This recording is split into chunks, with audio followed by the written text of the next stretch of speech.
নমস্কার শ্রোতা বন্ধুরা, আমি senior consultant orthopaedic surgeon doctor Nirmalya Deb. আজকে আসুন একটা ইন্টারেস্টিং কেস নিয়ে আলোচনা করা যাক।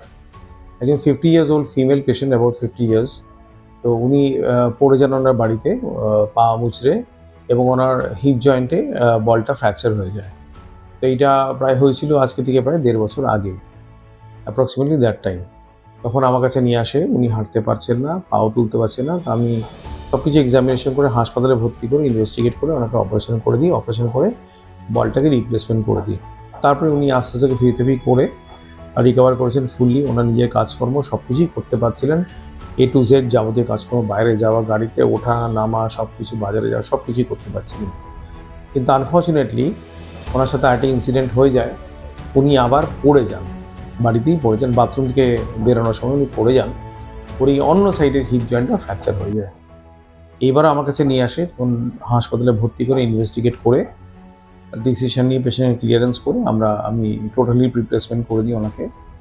তো এবং করার পরে ওনাকে বলি যে এবার আপনার রিকভারি একটু ফাস্টার হবে, কারণ আগেরবার আপনি যে কষ্টগুলো হয়তো পেয়েছিলেন, যে ফিজিওথেরাপিগুলো করতে একটু সময় লেগেছিল, একটু ব্যথা ছিল, সেই সব জিনিসগুলো আপনি আরও ফাস্টার রিকভারি করতে পারবেন।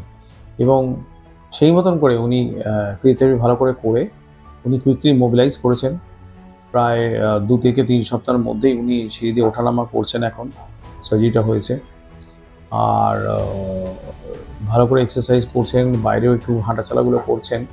এক্সপেক্টেড 1 মাস গেলেই উনি হয়তো 1 মাসের মধ্যে উনি বাইরে হাঁটা চলা, গাড়িতে যাওয়া-টাওয়া, ট্রাভেল করা সব কিছুই করতে পারবেন।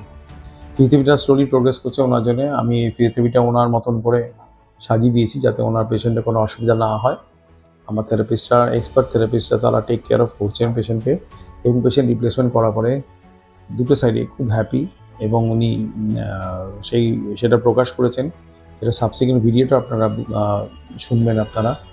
এবং আপনাদের কমেন্টস যদি কিছু থাকে সেখানে আমাদের অ্যাড করবেন, পাঠাবেন। এবং আপনার যদি কোনো জানার ইচ্ছা থাকে, তো সেটাও এই হেল্পলাইন নাম্বারসগুলো চ্যানেলে দেওয়া থাকবে, সেখানে আপনি ফোন করে ইনকোয়ারি করতে পারেন।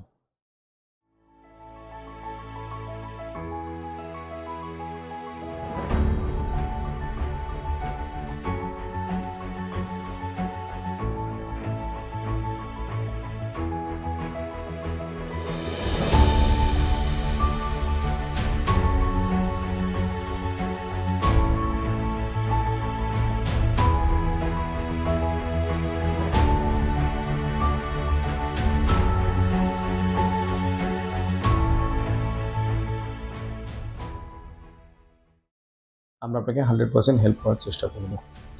দেখুন, একটা ব্যাপার হলো, একটা পেশেন্ট পড়ে গেল, একটা সাইডে হিপ জয়েন্টে ফ্র্যাকচার হলো। তার 1 বছরের মধ্যে পড়ে গিয়ে অন্য সাইডে হিপ জয়েন্টের ফ্র্যাকচারটা হলো। এটা পেশেন্টের বয়স তো খুব বেশি নয়, অ্যারাউন্ড 55। এটা কী করে হলো? এটা একটা কারণ, মস্ত বড় কারণ হলো বোন ডেনসিটি লস। মহিলাদের ক্ষেত্রে দেখা যাচ্ছে যে বোন ডেনসিটি মেনোপজের পরে অনেকটাই ফল পড়ে যায় শার্পলি।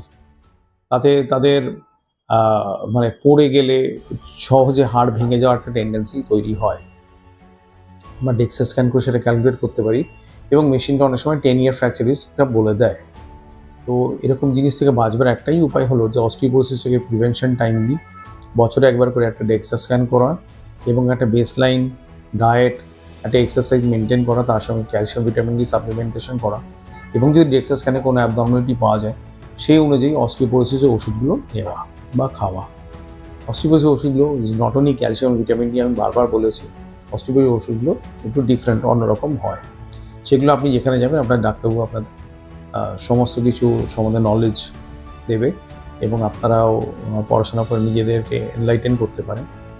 তো এইটাই হলো আজকের আমার বক্তব্যের মূল মন্ত্র, যে যারা মেনোপজে ভুগছেন, সবে মেনোপজ হয়েছে মহিলাদের ক্ষেত্রে, তো বি কেয়ারফুল। বছরে একবার করে বোন ডেনসিটি করা, এবং ডায়েট সম্বন্ধে সচেতন হওয়া, ব্যালেন্স ডায়েট বিশেষ করে, diet rich in iron and protein, তার সঙ্গে ক্যালসিয়াম ভিটামিন ডি একটু সাপ্লিমেন্টেশন দরকার হয় বোনসের জন্য।